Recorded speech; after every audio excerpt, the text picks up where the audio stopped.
Kodakara കുഴൽപ്പണക്കേസിൽ BJP. മുൻ office secretary Tirur Satheesh 24 നടത്തിയ വെളിപ്പെടുത്തൽ ഇന്ന് രഹസ്യമൊഴിയായി രേഖപ്പെടുത്തും. കുന്നംകുളം ജുഡീഷ്യൽ ഫസ്റ്റ് ക്ലാസ് മജിസ്ട്രേറ്റാണ് മൊഴി രേഖപ്പെടുത്തുക. രഹസ്യമൊഴി രേഖപ്പെടുത്തിയതിന് പിന്നാലെ അന്വേഷണം വിപുലപ്പെടുത്താനാണ് പ്രത്യേക അന്വേഷണ സംഘത്തിന്റെ നീക്കം.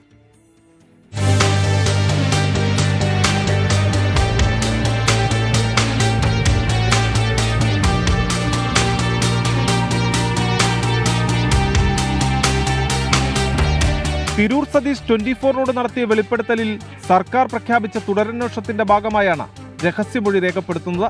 പ്രത്യേക അന്വേഷണ സംഘം നേരത്തെ തിരൂർ സതീശന്റെ വിശദമായ മൊഴി രേഖപ്പെടുത്തിയിരുന്നു. ഇതിന് പിന്നാലെയാണ് രഹസ്യമൊഴി രേഖപ്പെടുത്താനുള്ള അന്വേഷണ സംഘത്തിന്റെ നീക്കം. കുന്നംകുളം ജുഡീഷ്യൽ ഫസ്റ്റ് ക്ലാസ് മജിസ്ട്രേറ്റാണ് വൈകിട്ട് മൊഴി രേഖപ്പെടുത്തുക. ബി.ജെ.പി. തൃശൂർ ജില്ലാ കമ്മിറ്റി ഓഫീസിൽ കഴിഞ്ഞ നിയമസഭാ തെരഞ്ഞെടുപ്പ് കാലത്ത് ചാക്കുകെട്ടുകളിൽ 6.5 കോടി രൂപ എത്തിച്ചുവെന്നായിരുന്നു തിരൂർ സതീശന്റെ വെളിപ്പെടുത്തൽ. പണമെത്തിച്ച് ധർമ്മരാജൻ നേരത്തെ ഓഫീസിലെത്തി സംസ്ഥാന അധ്യക്ഷനുമായും ജില്ലാ അധ്യക്ഷനുമായും കൂടിക്കാഴ്ച നടത്തി.